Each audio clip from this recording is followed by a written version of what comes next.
প্রিয় শিক্ষার্থী, শুরু করতে যাচ্ছি আমাদের আজকের অনলাইন ক্লাস। আমি আজকে বাংলা বিষয়ে ক্লাস নিচ্ছি তোমাদের। রক্তে আমার অনাদি অস্থি, একেবারে আমাদের বাংলা প্রথম পত্র বইয়ের একেবারে শেষ দিকের যে কবিতাটি রয়েছে, আমি শেষ দিক থেকে শুরু করেছি। কারণ হচ্ছে যে তোমাদের প্রথম দিকের কবিতাগুলো প্রায় পড়া হয়ে থাকে, কিন্তু শেষ দিকের কবিতা খুব একটা পড়া হয় না, যার কারণে আমি একেবারে পেছন থেকে শুরু করেছি। তো আমাদের আজকের বিষয় হচ্ছে রক্তে আমার অনাদি অস্থি, এই কবিতাটি। রক্তে আমার অনাদি অস্থি, এই কবিতার লেখক হচ্ছেন দিলওয়ার। দিলওয়ার তার পুরো নাম হচ্ছে দিলওয়ার খান। তার খান পদবী ছিল। তিনি উচ্চ বংশীয় একজন সম্ভ্রান্ত পরিবার থেকে উঠে আসা কবি ছিলেন। তার এই কবিতাটি আমরা আজকে নির্বাচিত করেছি, রক্তে আমার অনাদি অস্থি। তার দিলওয়ারের জন্ম হয়েছিল 1937 সালে সিলেট জেলায়, এবং তার মৃত্যু হয়েছে 2013 সালে। তো তোমাদের এই লেখক পরিচিতি অংশ থেকে যে বিষয়গুলো মনে রাখতে হবে সেটি হচ্ছে, আমাদের যখন বহু নির্বাচনী প্রশ্ন থাকবে সেটিতে যেমন প্রয়োজন হবে, একই সঙ্গে আমাদের যখন বিশ্ববিদ্যালয়ে আমরা অ্যাডমিশনের জন্য নিজেদেরকে প্রস্তুত করব সেই সময়গুলোতেও প্রয়োজন হবে। সেই বিষয়গুলোতে আমাদের একটু দৃষ্টি রাখতে হবে যে লেখকের জন্ম মৃত্যু সালগুলো, লেখকের জন্মস্থান, লেখক কোন গ্রামে জন্মগ্রহণ করেছিলেন, লেখকের প্রথম কাব্যগ্রন্থের নাম কি। যেমন আমরা এখানে লিখেছি লেখকের প্রথম কাব্যগ্রন্থ হলো জিজ্ঞাসা, এটা 1953 সালে প্রকাশিত হয়েছিল। এছাড়া আমরা আরও একটি কাব্যগ্রন্থের দিকে নজর দেব, সেটা হচ্ছে ঐকতান, একটি কাব্যগ্রন্থ রয়েছে দিলওয়ারের। তার এই কাব্যগ্রন্থের আলোচনাটা আমি কেন নিয়ে এসেছি, যে এইটার সঙ্গে তোমাদের মনে আছে যে রবীন্দ্রনাথ ঠাকুরের একটি কবিতা রয়েছে ঐকতান কবিতা, সেটির একটি সম্পর্ক রয়েছে। যার কারণে আমরা অনেক সময় দেখি যে বিভিন্ন প্রতিযোগিতামূলক পরীক্ষাগুলোতে ঐকতান যখন আসবে, তখন এই কাব্যগ্রন্থ এবং কবিতা এই দুটি যখন মিলিয়ে প্রশ্ন করা হবে যে ঐকতান কাব্যগ্রন্থটি কার, তখন প্রশ্নের উত্তর হবে দিলওয়ার খান। এবং যদি প্রশ্ন আসে ঐকতান কবিতাটি কার লেখা, তাহলে অবশ্যই রবীন্দ্রনাথ ঠাকুর। তোমাদের এই বিষয়গুলো মনে রাখতে হবে। তো আমরা দিলওয়ার খান সম্পর্কে এই বিষয়গুলো মাথায় রাখবো, এবং আমাদের যে লেখক পরিচিতি অংশটি রয়েছে এটা আমরা যখন পড়ব তখন খুব লক্ষ্য করে পড়ব, যেন এখানে আমাদের যে জ্ঞানমূলক প্রশ্ন রয়েছে, আমাদের বহু নির্বাচনী প্রশ্ন রয়েছে, সেগুলো যেন আমরা সুন্দরভাবে উত্তর করতে পারি। তাহলে আমরা আজকে মূল আলোচনায় চলে যাই, যে আমাদের কবিতা যেটি, কবিতার অংশে আমি চলে যাচ্ছি। সেখানে দেখতে পাবো যে রক্তে আমার অনাদি অস্থি, এই কবিতাটির প্রথম বা মূল কথাগুলো কি থাকবে, সেখানে আমরা চলে যাই মূল কবিতায়। সেখানে আমরা পড়তে থাকি এবং একে একে দেখতে থাকবো যে এখানে আসলে কি বিষয়গুলো রয়েছে। পদ্মা তোমার যৌবন চাই, যমুনা তোমার প্রেম।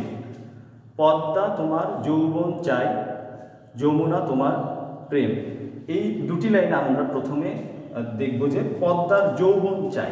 আমরা জানি যে বাংলাদেশের অন্যতম দীর্ঘ নদী হচ্ছে পদ্মা। পদ্মা নদীর উন্মত্ততা, এর ভাঙন, এর যে চারপাশে জীবন প্রবাহ, এখানে প্রতিনিয়ত ভাঙা গড়া, এবং আমাদের যতগুলো নদী রয়েছে তার মধ্যে পদ্মার যে একটা উন্মত্ততা, যৌবনের যে স্পৃহা, যে একটা উন্মত্ত আচরণ, সেটি আমরা পদ্মার থেকে পাই। এবং যমুনার কাছে পাই প্রেম, অর্থাৎ বাংলাদেশের অন্যতম একটি শান্ত নদী হচ্ছে যমুনা। এবং প্রেমের কথাটির সঙ্গে যমুনার আরেকটি সম্পর্ক হচ্ছে, তোমরা জানো যে যমুনা নদীর তীরে তাজমহল যে গড়ে তোলা হয়েছিল সম্রাট শাহজাহান, সেটিও একটি প্রেমের নিদর্শন, যার কারণে কবি যমুনার কাছ থেকে প্রেম চেয়ে নিচ্ছেন। এবং তারপরে বলছেন, সুরমা তোমার কাজল বুকে পলিতে গলিত হেম। এবং এই যে নদীমাতৃক বাংলাদেশ, এই নদীমাতৃক বাংলাদেশের আরও একটি অন্যতম নদী হচ্ছে সুরমা নদী। সুরমা নদী কি বলেছে, যে তোমার কাজল বুকের পলিতে গলিত হেম। অর্থাৎ সুরমা যখন আমাদের ভারতের থেকে সিলেট অঞ্চল দিয়ে নদীটি প্রবাহিত হয়ে বাংলাদেশের মধ্যে প্রবেশ করে, তখন প্রচুর পরিমাণে গলিত যে পলি মাটি এটা বয়ে নিয়ে আসে, এবং এইটা পুরো সিলেট অঞ্চলের যে ভূমিগুলো রয়েছে এগুলোকে উর্বর করতে সাহায্য করে। যেটা যে বলা হচ্ছে যে পলিতে গলিত হেম, হেম শব্দের অর্থ হচ্ছে সোনা।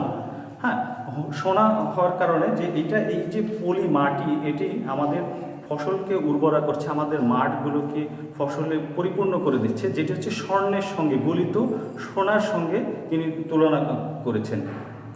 এরপরে আসছি আমরা যে পদ্মা যমুনা সুরমা মেঘনা গঙ্গা কর্ণফুলী, তোমাদের বুকে আমি নিরবধি গণমানবের তুলি। এইখানে আমাদের আসল ব্যাপারটা রয়েছে যে আমাদের দেশে অসংখ্য নদী দ্বারা এখানে বেষ্টিত। এখানে আমরা মোট 6টি নদীর কথা পাচ্ছি। কি কি নদী? যে পদ্মা, যমুনা, সুরমা,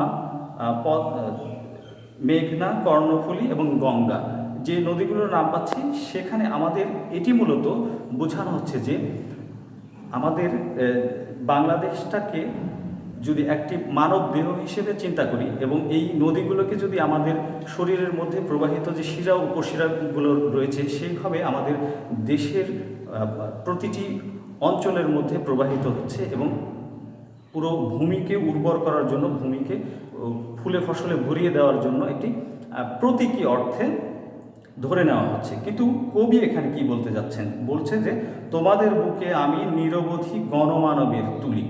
অর্থাৎ এই যে আমাদের গণমানব বলতেও তিনি বোঝাচ্ছেন কি? প্রান্তিক জনগণ, আমাদের গ্রামীণ অঞ্চলের বা আমাদের সমাজের যে পিছিয়ে পড়া জনগোষ্ঠী রয়েছে, এই জনগোষ্ঠীর সংখ্যা সবচাইতে বেশি। এর কারণে এখানে তিনি গণমানবের তুলি দিয়ে এই সমগ্র নদীকে আমাদের জনসমষ্টির সঙ্গে একত্রিত করার চেষ্টা করছেন। অর্থাৎ সব কিছু মিলিয়ে যদি আমাদের একটি জনগোষ্ঠী ধরা হয়, তাহলে পুরো দেশটাকে তিনি একটা তুলির আঁচড়ে গণমানব হিসেবে তুলে ধরার চেষ্টা করেছেন। এবং এরপরে আমরা দেখব যে কত বিচিত্র জীবনের রং চারিদিকে করে খেলা, মুগ্ধ মরণ বাঁকে বাঁকে ঘুরে কাটায় মারণ বেলা। এখানে আমরা দেখব যে কত বিচিত্র জীবনের রং। কবি, আমরা আগে বলে রাখি যে কবি ছিলেন সম্ভ্রান্ত পরিবার থেকে উঠে আসা একজন ব্যক্তি, কিন্তু তিনি পরবর্তীতে দেখা গিয়েছে যে তার এই বংশ পদবী তিনি ত্যাগ করে, খান যে তার বংশ পদবী ছিল, এটি ত্যাগ করে তিনি গণমানুষের জন্য কাজ করার জন্য তিনি চলে এসেছেন এবং গণমানুষের কবি হিসেবে নিজেকে উপস্থাপন করার জন্য তিনি সবসময় চেষ্টা করেছেন। যার কারণে তার কবিতার মধ্যে সবসময় আমরা দেখব যে একটি গণজোয়ার, গণমানবের কথা বারবার ফুটে ওঠে। যেটি আমি পরের লাইনটাতে দেখছি যে কত বিচিত্র জীবনের রং চারিদিকে করে খেলা। অর্থাৎ মানব জীবনের কত বিচিত্র রং, উত্থান পতন, কখনো উত্থান কখনো পতন, এইভাবে যে মানুষের যে চলার গতি, এটি যখন উঠানামা করবে, বিচিত্র রঙে চারিদিকে ছেয়ে যাবে, সেইভাবে কিন্তু তারও জীবন চলছে। মুগ্ধ মরণ বাঁকে বাঁকে ঘুরে কাটায় মরণ বেলা। অর্থাৎ তিনি এই যে মারণ বেলা বলতে তিনি মুগ্ধ মরণ এবং বাঁকে বাঁকে, প্রতিটি জীবনের বাঁকে বাঁকে কিন্তু মৃত্যু সবসময় তৈরি হয়ে আছে। কিন্তু তিনি চান কি? তিনি এই গণমানবকে, গণমানবের জোয়ারকে কাজে লাগিয়ে একটি জাতীয় সত্তা, জাতিসত্তার একটি উন্মোচন বা একটি যে উত্তরণ, সেটি ঘটাতে যাচ্ছেন। আমরা দেখব এরপরের লাইনে তিনি বলেছেন, রেখেছি আমার প্রাণ স্বপ্নকে বঙ্গোপসাগরে। এই যে নদীগুলোর, আমাদের দেশে যত নদীগুলো রয়েছে, তোমরা খেয়াল করলে দেখবে যে প্রত্যেকটা নদীর স্রোত গিয়ে মিশেছে কোথায়? আমাদের সেই বঙ্গোপসাগরের মধ্যে। কিন্তু এইখানে কবি কি বোঝাতে চাচ্ছেন? যে বঙ্গোপসাগরের মধ্যে তার প্রাণ স্বপ্নকে তিনি রেখে দিয়েছেন। অর্থাৎ এই যে সমগ্র নদীর স্রোতগুলো মিলিত যে একটা শক্তি সেখানে গিয়ে জমা হচ্ছে, অর্থাৎ সমগ্র প্রান্তিক জনগণের যে একটা উত্থান, একটা শক্তি, সেটি গিয়ে যখন বঙ্গোপসাগরের মতো একটা বড় আকার পাচ্ছে, তখন তিনি বলছেন যে ভয়াল ঘূর্ণি সে আমার ক্রোধ, উপমা যে তার নেই। এবং সেই শক্তিটা যদি বঙ্গোপসাগরে যদি কোনো সাইক্লোন বা ঘূর্ণিঝড় বা ওই ধরনের কোনো মহাদুর্যোগ নেমে আসে, তাহলে সমগ্র দেশকে কিন্তু প্রভাবিত করতে পারে। বঙ্গোপসাগরের সেই ঢেউ, বঙ্গোপসাগরের সেই উন্মত্ততা, সেই ধরনের ঢেউ বা উন্মত্ততা কবি কল্পনা করেছেন কার মধ্যে? যে এই আমাদের প্রান্তিক যে জনগোষ্ঠী রয়েছে, যারা আমাদের এই দেশের বিভিন্নভাবে বঞ্চিত, নির্যাতিত, নিপীড়িত, তাদের ভয়াল স্রোত, সেই স্রোত যদি সমগ্র এই অপশক্তিগুলোর বিরুদ্ধে এসে আছড়ে পড়ে, তাহলে কিন্তু আর উপায় থাকবে না। সেই জন্য তিনি বলছেন কি? যে রেখেছি আমার প্রাণ স্বপ্নকে বঙ্গোপসাগরেই, ভয়াল ঘূর্ণি সে আমার ক্রোধ, উপমা যে তার নেই। এবং সেই শক্তির উপমা নেই, সেই শক্তি সমস্ত কিছুকে জয় করে নেওয়ার মতো শক্তি তার রয়েছে। এরপরে আমরা দেখব এই ক্রোধ জলে আমার স্বজন গণমানবের বুকে, এবং তিনি গণমানবকে কি তার স্বজন হিসেবে উল্লেখ করছেন আমাদের সামনে, যে এই গণমানবরা হচ্ছে আমাদেরই স্বজন, আমাদেরই ভাই বোন, আমাদেরই পাড়া প্রতিবেশী, আমাদের পাশের মানুষ, তারাই এই স্বজন, এবং তাদের বুকেই এই ক্রোধগুলো জ্বলে উঠছে। এবং বলছে কি, যখন বোঝাই প্রাণের জাহাজ, যখন বোঝাই প্রাণের জাহাজ নরদানবের মুখে, এবং সেই বোঝাই করা প্রাণের জাহাজ যারা, এই প্রাণের জাহাজটাও কিন্তু সেই গণমানব, যারা হচ্ছে আমাদের সমগ্র জাতিসত্তার অন্যতম অংশ, তারা কিন্তু বলছে কি, যে যখন বোঝাই প্রাণের জাহাজ গণমানবের মুখে, এবং এই যে প্রাণের জাহাজ ভর্তি এই গণমানবের জোয়ার, তারা কিন্তু কাদেরকে আঘাত করবে, নরদানবের মুখে। অর্থাৎ নরদানব বলতে বোঝানো হচ্ছে কি, সে হতে পারে আমাদের দেশের যে অপশক্তি রয়েছে, বা পাকিস্তানি শাসক ছিল, রাজাকার ছিল, বা আমাদের নব্য যে সমস্ত খারাপ শক্তি, খারাপ মানুষগুলো রয়েছে, তাদের মুখে তারা নরদানব হিসেবে আবির্ভূত হবে, এবং শক্তি হিসেবে এই নরদানবদের মুখে আঘাত করার জন্য আবির্ভূত হবে। এরপরে বলা হচ্ছে যে পদ্মা, সুরমা, মেঘনা, যমুনা, অশেষ নদী ও ঢেউ, পদ্মা, সুরমা, মেঘনা, যমুনা। এরপরে একটা জিনিস খেয়াল করবে যে পদ্মা, মেঘনা, যমুনা, সুরমা, যমুনা, এইখানে ডট ডট দেওয়া রয়েছে। এই ডট ডট দেওয়ার কারণ হচ্ছে কি, যে পদ্মা, মেঘনা শুধু যমুনা নয়, বাংলাদেশে কত নদী রয়েছে? প্রায় 730টির মতো নদী রয়েছে, যেগুলো আমাদের পুরো বাংলাদেশের অস্থির মধ্যে ঢুকে রয়েছে, সমগ্র দেহের মধ্যে সেটা প্রবাহিত হচ্ছে। এই কারণে এখানে ডট ডট দেওয়া হয়েছে, যে এইটার যে শক্তি, সেই নদীগুলোর যে শক্তি, সেইখানে নদীর প্রতীকে যখন আমরা প্রান্তিক মানুষকে নিয়ে আসবো, তখন দেখবো যে কত শক্তিমত্তা নিয়ে মানুষ সেখানে আবির্ভূত হতে পারে, এবং সেই অশেষ নদী এবং ঢেউ, সেটা কি হবে, রক্তে আমার অনাদি অস্থি বিদেশে জানে না কেউ। এবং সেইটার যে একটা শক্তি, সেটার যে একটা উন্মত্ততা, সেটার যে একটা বাধাহীন সংগ্রাম, সেটা বিদেশে কেউ জানে না। সেটা আমাদের শরীরের যে অস্থি, মজ্জা এবং শিরার মধ্যে শোণিত প্রবাহিত হচ্ছে, অর্থাৎ রক্তের মতো প্রবাহিত হচ্ছে, সেটা আমাদের শক্তি হিসেবে সঞ্চিত রয়েছে। এবং এই গণমানব যদি কোনো একবার জেগে উঠে মানুষের সেই খারাপ শক্তিগুলোকে মোকাবেলা করার জন্য, তাহলে কিন্তু আর উপায় থাকবে না। কারণ যেটি লেখক এর আগেই বলেছেন, যে তার সমগ্র শক্তি তিনি পুঞ্জীভূত করে রেখেছেন কোথায়? সেই বঙ্গোপসাগরের ভয়াল ঘূর্ণির মধ্যে, যেটি থেকে যদি কখনো বিস্ফোরণ ঘটে, তাহলে কিন্তু সেই খারাপ দানব শক্তিগুলো আর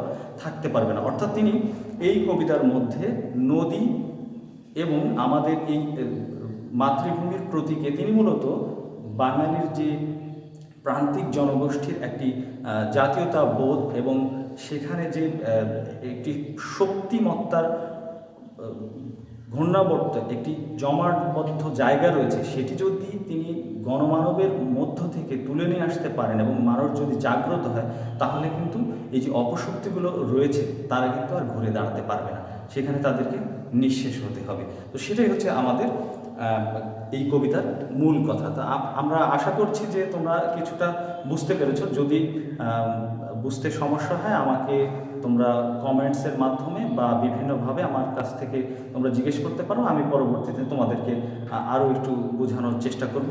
আজকে প্রথম ক্লাস, তো এরপরের ক্লাসগুলোতে তোমরা কী ধরনের বিষয়গুলো চাও, সেগুলো আমাদেরকে বললে আমরা সেগুলো নিয়ে পরবর্তীতে আলোচনা করব। তো সবাই ভালো থেকো, সবার জন্য সুস্বাস্থ্য কামনা করছি, এবং সবাই অবশ্যই ঘরে থাকবে এবং সামাজিক দূরত্ব এড়িয়ে চলবে। ধন্যবাদ সবাইকে।